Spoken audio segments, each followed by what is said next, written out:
नमस्ते। कहानियाँ दिल की में आपका एक बार फिर से स्वागत है। कहते हैं कभी कभी हमारी जिज्ञासा हमारी बहुत बड़ी परेशानी का कारण बन सकती है।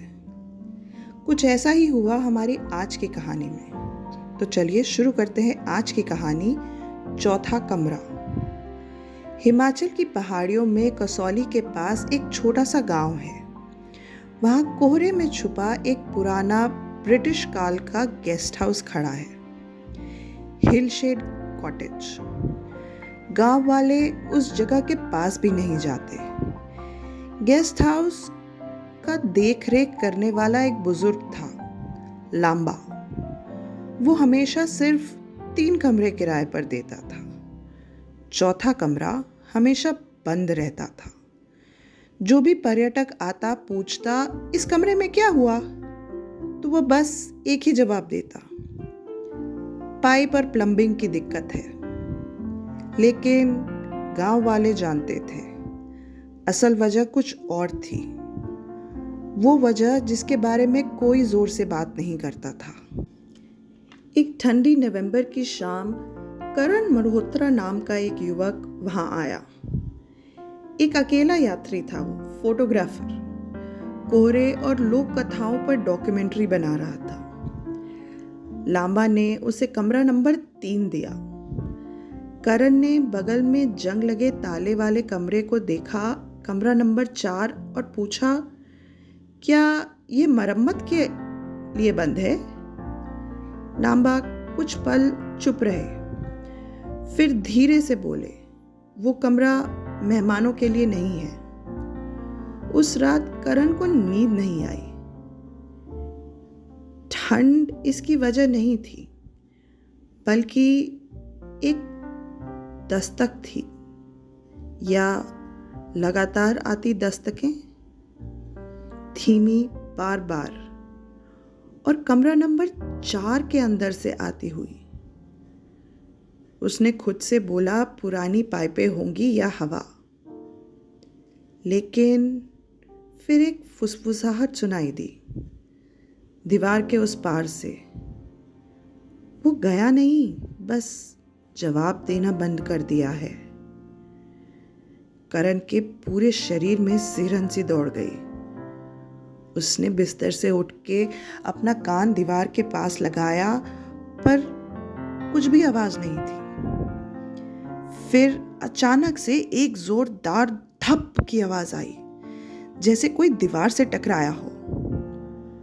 वो हड़बड़ा के पीछे हट गया, और फिर वही दस्तक फिर से शुरू हो गई। सुबह उसने हंसते हुए मजाक के लहजे में लांबा से पूछा, क्या उस कमरे में किसी की मौत हुई थी?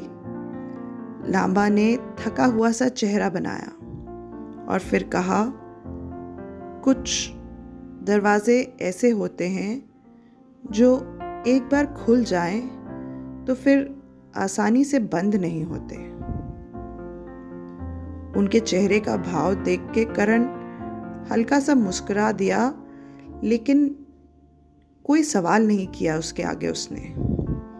उस रात उसकी खुद की जिज्ञासा जीत गई। रात 1:43 पर करण ने टॉर्च लेकर कमरे के बाहर गलियारे में निरीक्षण करना शुरू किया। ठंडी हवा और अजीब सी चुप्पी चारों तरफ थी। कमरा नंबर 4 वैसा ही था, बंद, पुराना और चुपचाप। लेकिन आज उस कमरे का ताला खुला हुआ लटका हुआ था। उसने उस ताले को छुआ नहीं था अभी तक। हिचकिचाते हुए उसने दरवाजे को धीरे से धक्का दिया। कमरे के अंदर सीलन और सड़े हुए कपड़ों की बदबू थी। सारा सामान वैसे का वैसे पड़ा था। टूटी मेज, धूल से भरी कुर्सियां, दरका हुआ एक आईना। लेकिन उस कमरे की हवा जैसे कुछ इंतजार कर रही हो। जमीन पर एक सूटकेस था, आधा खुला, कपड़े अंदर, नाम लिखा था रोहित शर्मा, मुंबई। ये नाम पढ़कर करण चौंक गया। ये नाम उसने कहीं पढ़ा था। हाँ, 6 साल पहले एक युवक लापता हुआ था। आखिरी बार यही कसौली के आसपास देखा गया था। अचानक जोर से दरवाजा बंद हो गया। टॉर्च की रोशनी डगमगाने लगी। आईने में अचानक उसे कोई खड़ा दिखा। लंबा, दुबला, सफेद चेहरा और होठ काले धागे से सिले हुए, और उसके पीछे खड़ा हुआ। करण अचानक पलटा, पर उसके पीछे कोई नहीं था। लेकिन जब उसने आईने की तरफ दोबारा देखा तो उसकी परछाई उस आईने से गायब हो चुकी थी। वो दरवाजे की ओर जोर से चीखता हुआ भागा और खोलने की कोशिश करने लगा, पर दरवाजा नहीं खुला। पलट कर देखा तो आईने में वही आकृति फिर उभर आई, इस बार और नजदीक।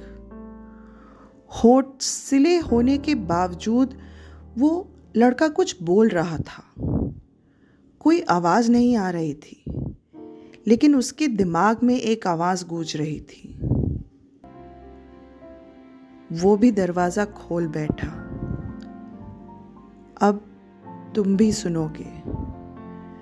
तुम भी कभी इन आवाजों को चुप नहीं कर पाओगे। करण जोर से चिल्लाया और टॉर्च से आईने को तोड़ दिया। जैसे ही आईने के टुकड़े बिखरे, उसी पल दरवाजा खुल गया। करण दौड़ता हुआ लांबा के कमरे तक गया। सांस उखड़ी हुई, चेहरा एकदम सफेद। लांबा ने चुपचाप उसकी तरफ देखा और फिर पूछा, क्या तुमने उससे बात की? करण अभी भी हाँफ रहा था। हाफते हाफते उसने कहा, नहीं, बस देखा। लांबा ने सर हिलाते हुए एक लंबी सांस ली और बोला, देखना ही काफी होता है। करण अगली सुबह वहां से चला गया और फिर कभी वापस नहीं आया। लेकिन कुछ हफ्तों बाद मुंबई के उसके फ्लैट से अजीब आवाजें आने लगी। दीवारों के पास से दस्तक और फुसफुसाहटें, और रात में वो खुद दीवार से मुंह लगाकर बड़बड़ाता, मैंने जवाब नहीं दिया था, मैंने सिर्फ देखा था। और कभी कभी पड़ोसियों को एक दूसरी आवाज भी सुनाई देती थी, अच्छा किया, अब हमेशा सुनते रहोगे। कुछ दरवाजों को खोलने की इजाजत नहीं दी जाती। कुछ कमरों में कोई रहना चाहता है,